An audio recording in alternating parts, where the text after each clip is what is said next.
if we could measure well-being, it's like, yeah, that's a big problem, Sam. Like, we have measures of well-being, and they're terrible. Yeah. Like, they are. If No, I'm agreeing. I don't think but it's not a problem for my thesis. We don't have measures for anything we care about, really. Yeah, but I mean, if your thesis is that if we had the measures of well-being that were appropriate, we could use them in a positive way, and the response is, but we don't have those measures, it's like, then what do we do? Oh, no, we have measures. I mean, this conversation is a measure.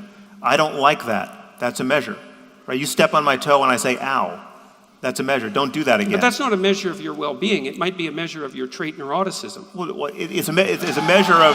But I mean that. These are non-points. No, but I mean this technically. Yeah. If you look at the well-being measures that we have, yes, they degenerate into measures of neuroticism. No, that's all they are. But we don't have measures of certainty, of belief, of compassion, of joy. Any of these conscious states, we have neural correlates of some of them, but we don't have.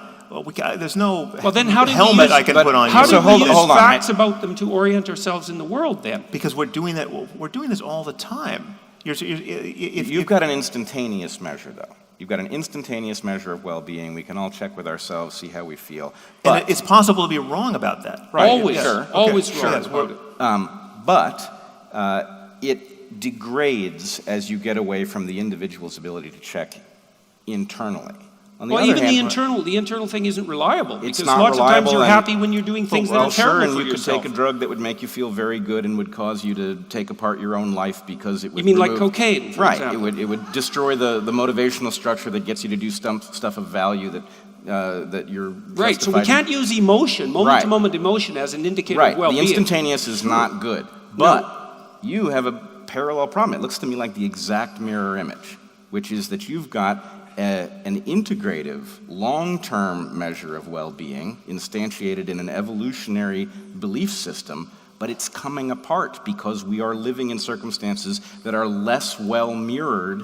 The present does not mirror the past, and therefore these truths, which you believe are timeless, are degrading rapidly. That's part of that's exactly right, yes. Okay, so what Sam is arguing is that the tools to pivot in order to improve our way of interacting, those are not the tools of long-standing tradition. Those are the tools of rational engagement. Respect for that process is part of the long-standing tradition. Yes, that's true. Yeah, but that's a big truth, man. I agree. That's a major league truth. I agree. And in fact, I would say the fundamental tradition, the most fundamental tradition of the West, says that respect for the process that updates moral judgment is the highest of all possible values. And that's also built into the tradition, strangely enough. I agree it's built into the tradition, but I would argue that it is very likely to be compartmentalized. In other words, I was a little bit struck when you said that, what did you say about scaling? You said that good reasons scale and bad reasons don't. Isn't that the opposite of the truth? No. If you're calling these stories that give prescriptions for how to behave bad ideas, the point is those stories propagate very easily. So if we want to talk about the gun and whether it is loaded, the idea that the gun is definitely loaded, that scales really easily, right? You can pass that along in one sentence. And the consequences of being wrong about a loaded gun also scale, right? So, no. Well, if you want to talk to people about very small possibilities of very dire things happening, they trip over it. It's a hard thing to get. It's almost impossible for children to get it. So the point is, the one thing does scale, a story that says, yeah, every gun is loaded.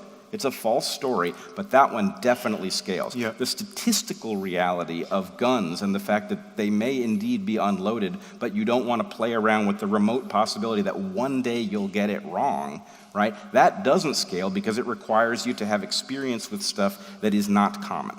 Right. Well, so there are two things here. One, you bring up an ancillary but very important point, which is that moral progress here is often the result of moving from our story-driven, protagonist-driven intuitions to something far more quantified, right? So I mean, this is a classic, moral study done by Paul Slovik, who I'm sure you are aware of, where you tell people about one needy little girl in Africa, and you give her a name and show her picture, and what you elicit is the maximum altruistic, compassionate response from subjects. You go to another group of subjects, you tell them about the same little girl, give her the same name, but also tell them about her needy little brother, right, who has the same need, and their response diminishes, right? Just the addition of a single person diminishes the response. And this is a moral fallacy that we're all living out every day, because if you care about this one little girl, you should care at least as much about the fate of her and her brother.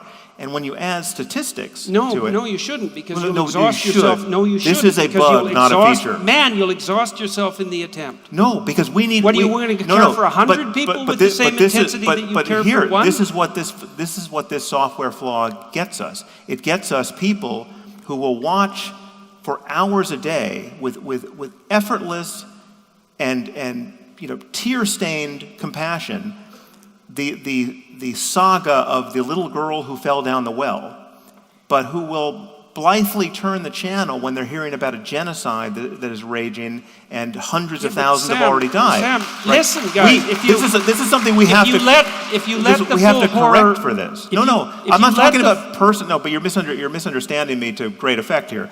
That I'm not saying that you should personally be overwhelmed by the death toll every day. I'm not saying that it's functional for you and I to each personally get up each morning and just drink deep of the full horror of all the bad luck that is spread. No, maybe it is, but maybe we can't handle it. But as societies, we need, when you're talking about how we spend our money, how we apportion foreign aid, the kinds of wars we fight or don't fight, the kinds of then we have to correct for what is in fact a moral illusion, which is we know that if we tell we tell one compelling story about a little girl, right, we could go to war over that, right, whereas we won't be motivated by a genocide.